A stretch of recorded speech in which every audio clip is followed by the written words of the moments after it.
Hi, this is Will. I'm so excited you are back with me today for Lesson 3. In Lesson 2, we went through some of the divorce decree language and how it will not protect you. In this lesson, we will get into the specifics as to how you can protect yourself. The information provided in this video and in this channel is for informational purposes only and is not meant to take the place of professional, legal, accounting, or financial advice. If you have any legal questions about this video or the subjects discussed, or any other legal matter, you should consult with an attorney or tax professional in your area. Now, let's get back into the specifics. When you think about the school system from elementary school through high school, the elementary schools generally have the fewest number of homes they cover in a geographical location. When your kids get to middle school, it gets wider, and then ultimately high school, which encompasses the largest geographical area. As a parent, it's wonderful to drive your children to school in those elementary school ages. However, there are times when you will not be able to do so and would need them to walk outside to the bus stop. What if your ex-wife moved the children to an elementary school 30 minutes away? Unless you want to be forced into a situation where you are driving your kids to school each morning, you need to protect yourself by having language in your decree that specifically spells out what schools your kids will be attending. However, we will not be listing the actual school, we will be anchoring the school based upon your address and where the bus route picks your kids up each morning. For example, we will assume your children are elementary school ages and they are currently going to Weber Elementary School. Work with your attorney, however, you will want something in your decree with language to this effect, unless otherwise stated by written agreement between your name and your spouse's name. The children will be required to attend elementary school that allows the children to be picked up via the elementary bus route serving your address. You could put the elementary school name in this written agreement section. However, if the school does a redistricting and you are on the boundary between two elementary schools, then your address may no longer be going to Weber Elementary and you would have boxed yourself into the very situation you were trying to avoid. Therefore, you will want to leave the actual school name out of the agreement in this example. You would then want similar statements that would address the other types of schools within your children's progression through high school. Here is a statement for middle school. Unless otherwise stated by written agreement between your name and your spouse's name, the children will be required to attend a middle school that allows the children to be picked up via the middle school bus route serving your address. You will want the same statement in there for the high school, and this could be even if your kids are of driving age. It doesn't matter, and I'll tell you why in a moment. See below the statement for high school. Unless otherwise stated by written agreement between your name and your spouse's name, the children will be required to attend the high school that allows the children to be picked up via the high school bus route serving your address. Before we move on, I would like to pause for a moment and ask you, what did we just do with the divorce agreement? We took the divorce agreement, which is a written agreement, and we inserted a requirement for another written agreement. This now becomes a requirement that if your children are going to be allowed to move schools, then your ex-wife will have to produce a written agreement with your signature. If your ex-wife doesn't have that and she moved schools, or is attempting to move schools without your consent, then it would be very easy for your attorney to file an injunction preventing your ex-wife from moving the children's school. If they were already moved and you found out on the first day they showed up at the new school, then this requirement for a separate written agreement gives you and your attorney something to stand on with the courts. However, the goal is to not have to go down either one of those routes. The fact that you will have this requirement for a written agreement in your divorce agreement will force you and your ex-wife to only move schools if you both agree to the decision.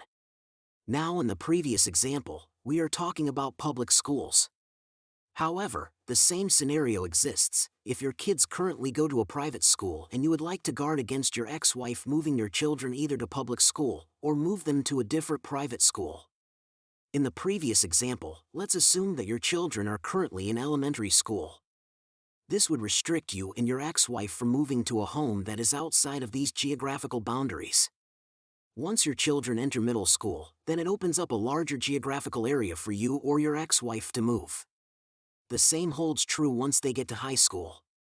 Each of you could move to a home further away. However, both homes would be required to be served by the bus which picks up the children that serves your new home. The other benefit I want you to have from this video is to have the more practical and emotional impacts of these decisions that your attorney most likely will not have the time nor inclination to share with you. This is where we as men are here to help each other through this field of landmines. Many women who are mothers will do everything they can to have their new lives with their children, where you are involved the least amount of time, events, or circumstances. I want you to consider this scenario I'm going to play out for you. As painful as it may be to think about at this moment, I need you to think about this and say, what if? What if this were to happen to me? You are in very new territory, and the things you think can't or couldn't happen are very real and could absolutely happen. During the divorce agreement process, you could have your soon-to-be ex-wife playing on what's best for the kids or many other psychological games.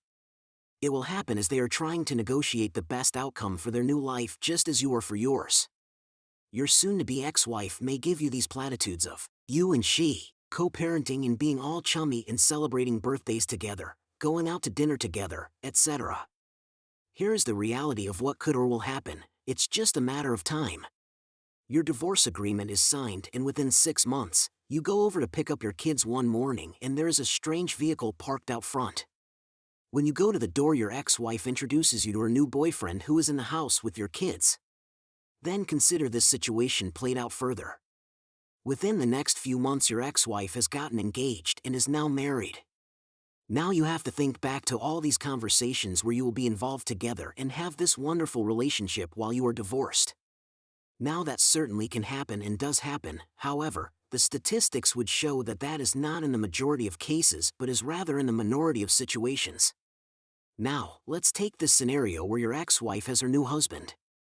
They will want to move as far away as they legally can so they can have their own life with their new family. If your divorce agreement allows them to do that, then your ex-wife can move your kids' schools even with the above-mentioned standard divorce agreement language. Your ex-wife could move your kids to another city or state. Why am I cautioning you so strongly about this? Again, the items we discuss in these videos have all happened to the detriment of your fellow men who have come ahead of you in this divorce process, and they do not want you to go through what they could not prevent. Back to this scenario, not only were you not advised, you are now put in a situation where you are now doing all of the driving, to and from, getting your kids. All the benefits of being involved in their lives due to being so close are going to be a distant memory. If this should happen, you will not feel that you are a part of the day-to-day of your kids' lives. If your ex-wife is allowed to move schools, then here are some of those things your attorney also won't think to talk to you about. This next part is very important. Many men make the mistake of stating in their divorce agreement that the children must stay in the same school district. However, in your school district, how many high schools is that? And how far is it to drive from your home to those high schools? What happens if your kids change to a different elementary, middle, or high school that is not close to where you live? Where will all of their new friends live? That's right, they will live near your ex-wife and not you.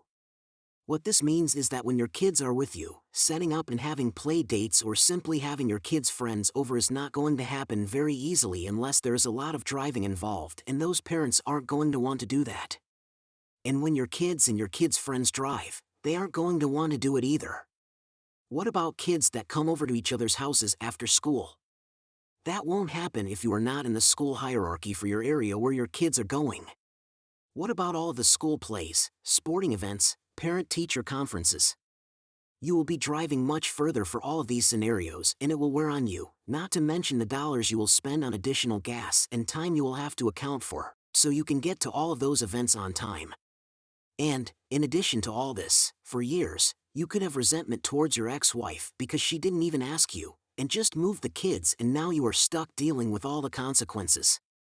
When your kids are in the later grades of elementary school and middle school and even to some extent high school, your kids will want to spend the night at their friend's house or will want them to come over to spend the night at yours.